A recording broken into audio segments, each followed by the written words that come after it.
আসসালামু আলাইকুম ওরহমতুল্লাহি ওবরাকাতু। আজকের এই ভিডিওতে আমি দেখাবো কিভাবে আপনারা চাঁদপুর সরকারি কলেজের ডিগ্রি, অনার্স, মাস্টার্সের যারা নতুন করে আবেদন করছেন, আবেদনের টাকা বিকাশ বা নগদের মাধ্যমে কীভাবে জমা দিতে হয়। তো আপনারা যারা আবেদন করেন, আবেদন করার পরে এরকম একটা কাগজ বের হয়, আপনারা কীভাবে দিবেন সেটা গুগলে যাবেন। গুগলে যেয়ে লিখবেন সিজিসি স্টুডেন্ট লগ ইন অথবা Chandpur college .ESHIKSAEMS.com।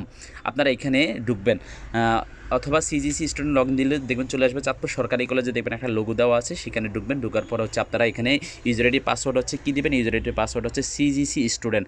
User ID যে পাসওয়ার্ড একই জিনিস দিয়ে দিবেন, সব ছোটোতে দিবেন সিজিসি স্টুডেন্ট। পাসওয়ার্ডও সিজিসি স্টুডেন্ট দেওয়ার পর আপনারা সাইন ইন করবেন। দেওয়ার পর আপনারা দেখবেন সর্বশেষ দিকে লেখা আছে যে অ্যাপ্লাই ফর অ্যাপ্লিকেশন ফর্ম। আপনারা শেষের এখানে ক্লিক করবেন, অ্যাপ্লাই ফর অ্যাপ্লিকেশন ফর্মে এখানে ক্লিক করবেন। এখানে ক্লিক করার পর আপনাদের যে